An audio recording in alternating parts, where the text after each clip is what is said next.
শুধু খাম্বা থাকলে হইতো না যদি কারেন্ট না থাকে।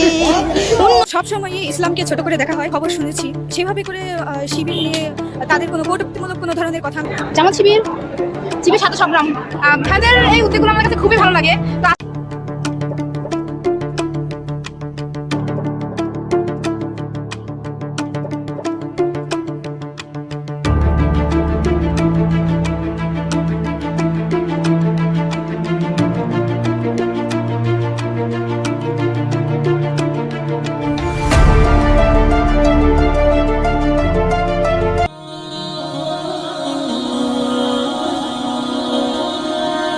বাংলাদেশে জামাত ইসলাম নামক সেই সংগঠনের রাজনীতির কাছে ইসলামী আন্দোলন বাংলাদেশ বাচ্চা।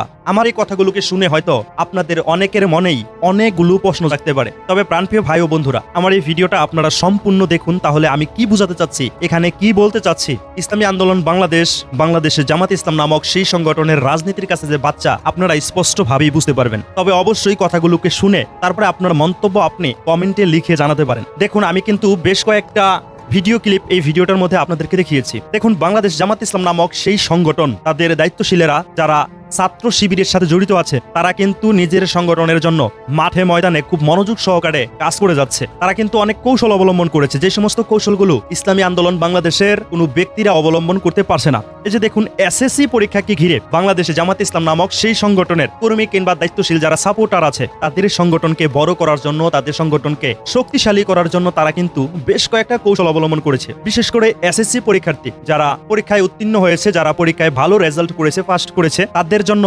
পুরস্কারের একটা আয়োজন করেছে। সেই আয়োজনের মধ্যে অনেককেই পুরস্কৃত করেছে। মানে যারা কষ্ট করে পড়ালেখা করে পরীক্ষা দিয়ে জয়লাভ করেছেন, তাদেরকে যথাযথ সম্মান করেছে। এই যে দেখুন, এই যে ছাত্রগুলো বা ছাত্রীগুলো, তারা কিন্তু কোনো রাজনীতিকের সাথে বেশিরভাগই জড়িত নেই, কারণ তারা স্টুডেন্ট। তো তাদের এখন থেকেই হয়তো রাজনৈতিক সংগঠনের সাথে জড়ানো হবে। আর এই কৌশলটাকে কাজে লাগিয়েছে বাংলাদেশে জামাত ইসলাম নামক সেই সংগঠনের দায়িত্বশীলেরা, কর্মীরা যারা সেই সংগঠনকে ভালোবাসে, তারা এই কৌশলটাকে কাজে লাগিয়েছে। বিশেষ করে আরেকটা কৌশল তারা খুব সূক্ষ্মভাবে কাজে লাগিয়েছে। এটা হচ্ছে, কান টানলে তো মাথা আসে। প্রজাপতি আনতে হলে প্রজাপতির পিছনে দৌড়াতে হয় না, ফুলের বাগান করলে সেই ফুলের বাগানের মধ্যে এভাবেই প্রজাপতি আসে। এই কৌশলটাই কিন্তু বাংলাদেশ জামাত ইসলাম নামক সেই সংগঠন খুব ভালোভাবে কাজে লাগিয়েছে। তারা কিন্তু ছেলেদের কাছে বেশিরভাগ যাচ্ছে না, তারা যাচ্ছে কার কাছে? মেয়েদের কাছে। তারা জানে যেখানে মেয়েরা আছে সেখানে ছেলেরা থাকবেই। মেয়েদের প্রতি ছেলেদের একটা আকর্ষণ আছে, ছেলেদের প্রতি মেয়েদের একটা আকর্ষণ আছে। এটা উপরওয়ালারই একটা দেয়া নিয়ামত বলতে পারেন।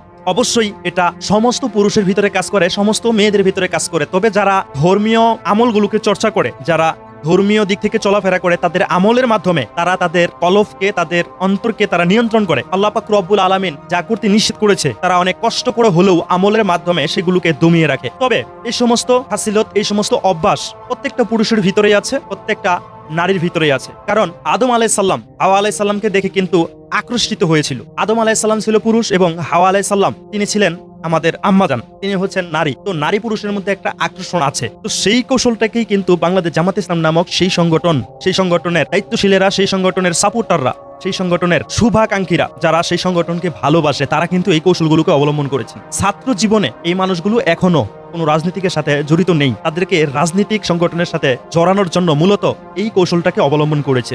আর প্রজাপতি আনতে হলে, ভ্রমর আনতে হলে ফুলের বাগান চাষ করতে হয়, তাহলে অটোমেটিক ভ্রমর, প্রজাপতি সেখানে চলে আসে, তাকে আর খুঁজে বের করতে হয় না। তো মেয়েদেরকে বিশেষ করে বাংলাদেশ জামাত ইসলাম নামক তারা টার্গেট করেছে, আর তাদের টার্গেট সাকসেস হচ্ছে। আপনারা হয়তো এই এসএসসি পরীক্ষাকে ঘিরে, শিক্ষার্থীদেরকে ঘিরে অনেক কন্টেন্ট অলরেডি দেখেছেন, অনেক ঘটনা অলরেডি দেখেছেন। তারা শুধু বিশেষ করে মেয়েদের সাক্ষাৎ নিচ্ছে, সুন্দরী রমণী স্মার্টে মেয়েদের সাক্ষাৎ নিচ্ছে। একটা কথা হচ্ছে, আপনি যখন কারো সাথে ভালো আচরণ করবেন, কাউকে গিফট দিবেন, সে কিন্তু আপনার কাছে ধরা থাকবে। তখন কিন্তু আপনি যদি তার কাছ থেকে সাক্ষাৎ নেন, তখন কিন্তু আপনাকে নিয়ে সে প্রশংসাই করবে। তো এখানে কিন্তু এই দৃশ্যগুলোই দেখা গেল। যারা শিক্ষার্থী ছিল, তারা কিন্তু বাংলাদেশ জামাত ইসলাম নামক সেই সংগঠনকে নিয়ে, বিশেষ করে ছাত্র শিবিরদেরকে নিয়ে অনেক প্রশংসা করছে। সোশ্যাল মিডিয়ায় কিন্তু এগুলো ভিডিও মিলিয়ন হিট করছে। এই একটা কৌশল বাংলাদেশ জামাত ইসলাম নামক সেই সংগঠন রাজনৈতিক ভাবে কাজে লাগিয়েছে। কারণ যেখানে মেয়েরা থাকবে সেখানে ছেলেরা অটোমেটিক চলে যাবে। কান টানলে যেভাবে মাথা চলে আসে, মেয়েরা হচ্ছে কান আর মাথা হচ্ছে ছেলেরা। তো তারা কান টানছে, মেয়েদেরকে সেখানে নিয়ে যাচ্ছে, মানে ফুলের বাগান তারা সাজাচ্ছে। ভ্রমর একাই আসবে। সেই সংগঠনের মধ্যে এখন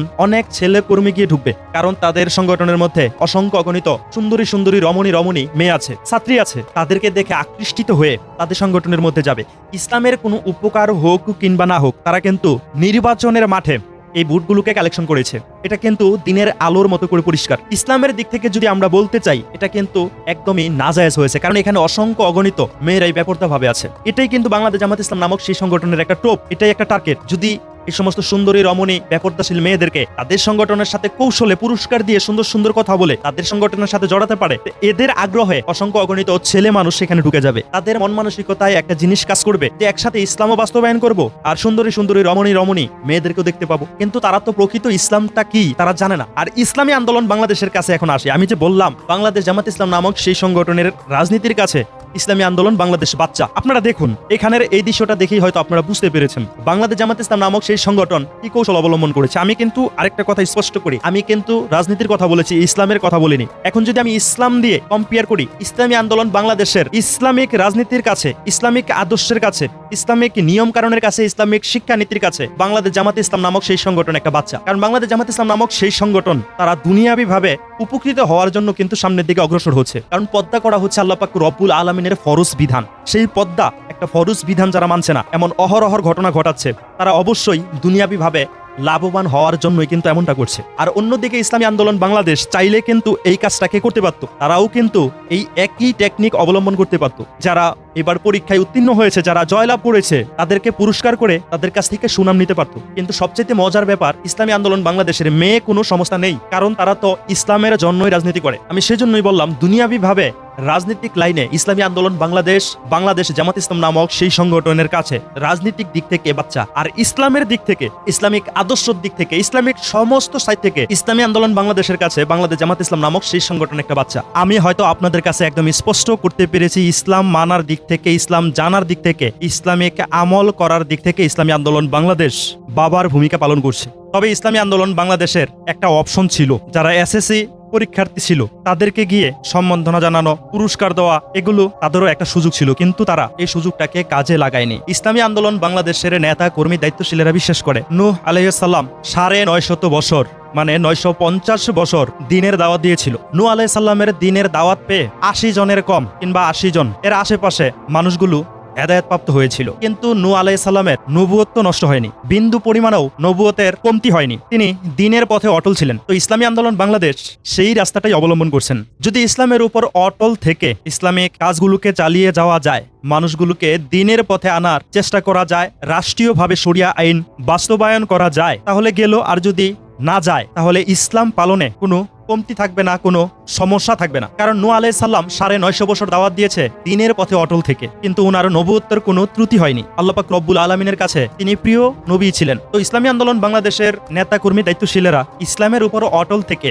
তাদের কাজগুলোকে চালিয়ে যাচ্ছে। তো এই জিনিসটা চিন্তা ভাবনা করলে ইসলামের দিক থেকে ইসলামী আন্দোলন বাংলাদেশ বাবার ভূমিকা পালন করছে। আর বাংলাদেশের প্রেক্ষাপট অনুযায়ী ক্ষমতায় যাওয়ার জন্য রাজনৈতিকভাবে বাংলাদেশ জামাত ইসলাম নামক সেই সংগঠন বিশাল বড় ভূমিকা পালন করছে। এটা দিনের আলোর মতো করে পরিষ্কার। আমি হয়তো আপনাদের কাছে এই বিষয়টাকে স্পষ্ট করতে পেরেছি। দুনিয়াবী রাজনৈতিক লাইনে বাংলাদেশ জামাত ইসলাম নামক সেই সংগঠন ইসলামটাকে পুঁজি করে, ইসলামটাকে সিঁড়ি হিসাবে ব্যবহার করে তারা রাজনৈতিক ফায়দা লুটে নিচ্ছে। এই ছাত্রগুলোকে তারা তাদের দিকে টেনে আনছে, গিফট দিয়ে তাদের যথাযথ সম্মান জানিয়ে তাদের কাছে কিন্তু রাজনৈতিক ফায়দা লুটে নেওয়ার জন্য তাদের দিকে টেনে আনছে, ইসলামের দিকে কিন্তু না। আর ইসলামী আন্দোলন বাংলাদেশ ইসলামের ওপর অটল থেকে ইসলামিক রাজনৈতিক কালচারগুলোকে সামনের দিকে এগিয়ে নিয়ে যাচ্ছে, রাজনৈতিকভাবে সফল হওয়ার চেষ্টা করছে। ইসলামী আন্দোলন বাংলাদেশের দায়িত্বশীল কর্মীরা একটা কথা চিন্তা ভাবনা করে, যদি ছেলে মানুষকে দাওয়াত দিয়ে ইসলামের পথে আনা যায়, বুঝিয়ে সুঝিয়ে যদি আল্লাহ পাক রব্বুল আলামিনের মহাব্বত ভিতরে তৈরি করে দেওয়া যায়, তারা যদি আল্লাহ পাক রব্বুল আলামিনের সেই মহাব্বত ভিতরে তৈরি করতে পারে, তারা তাদের স্ত্রী, তাদের মা, তাদের বোন, তাদেরকেও দাওয়াত দেওয়ার মাধ্যমে, বুঝানোর মাধ্যমে ইসলামের পথে নিয়ে আসতে পারে, পদ্মার দিকে নিয়ে আসতে পারে। তো ইসলামী আন্দোলন বাংলাদেশ এটাকেই ফলো করেছে। তো পর্দা করা তো ফরজ বিধান বাদ দিয়ে ইসলামের নাম দিয়ে যদি নিজস্ব ক্ষমতা বাড়ানোর জন্য কোনো কৌশল অবলম্বন করা হয়, তাহলে আল্লাহ পাক রব্বুল আলামিনের গজব নেমে আসতে পারে। কারণ ইসলামকে নিয়ে রং তামাশা করলে, ইসলামকে নিয়ে মজা করলে এটা আল্লাহ পাক রব্বুল আলামিন ছাড় দিবেন না। যেভাবে কিয়ামত পর্যন্ত আল্লাহ পাক রব্বুল আলামিনের পবিত্র কুরআনকে আল্লাহ পাক রব্বুল আলামিন হেফাজত করবে, ঠিক তেমন ভাবেই পিওর ইসলামটাকে আল্লাহ পাক রব্বুল আলামিন কিয়ামত পর্যন্তই হেফাজত করবে। ইসলামের নাম ভাঙিয়ে, ইসলামের নাম বলে কেউ যদি দুনিয়াবি ভাবে সুযোগ সুবিধা নিতে চায়, তাহলে আল্লাহ পাক রব্বুল আলামিন এই ইসলামের নাম ভাঙানোর কারণে, ইসলামটাকে বিকৃত করার কারণে হয়তো তাদেরকে গজব দিয়ে ধ্বংস করতে পারে। বাংলাদেশ জামাত ইসলাম নামক সেই সংগঠন ইসলামটাকে কিন্তু সিঁড়ি বানাচ্ছে। দেখুন এই যে বেপর্দাশীল মেয়েদেরকে তারা কিন্তু কুরআন শরীফ হাদিয়া দিচ্ছে, জিনিস দিচ্ছে ভালো, কিন্তু উদ্দেশ্য ভালো নয়। তারাই এক সময় মাঠে ময়দানে বক্তব্য দিয়েছিল পর্দা করা ফরজ, কিন্তু তারাই এখন ক্ষমতার লোভে এ সমস্ত কাজগুলোকেই বেছে নিয়েছে। প্রাণপ্রিয় ভাই ও বন্ধুরা, আমি হয়তো আপনাদের কাছে দিনের আলোর মতো করে স্পষ্ট করতে পেরেছি, রাজনৈতিক দিক থেকে বাংলাদেশ জামাত ইসলাম নামক সেই সংগঠন অনেক দূর পর্যন্ত এগিয়ে গিয়েছে। ইসলামী আন্দোলন বাংলাদেশ রাজনৈতিক দিক থেকে বাংলাদেশ জামাত ইসলাম নামক সেই সংগঠনের কাছে বাচ্চা, আবার ইসলামের দিক থেকে বাংলাদেশ জামাত ইসলাম নামক সেই সংগঠন ইসলামী আন্দোলন বাংলাদেশের কাছে বাচ্চা। আপনি কি মনে করেন? আমার এই কথার সাথে কি আপনি একমত? কমেন্টে লিখে আপনার মতামত আপনি জানিয়ে দিতে পারেন।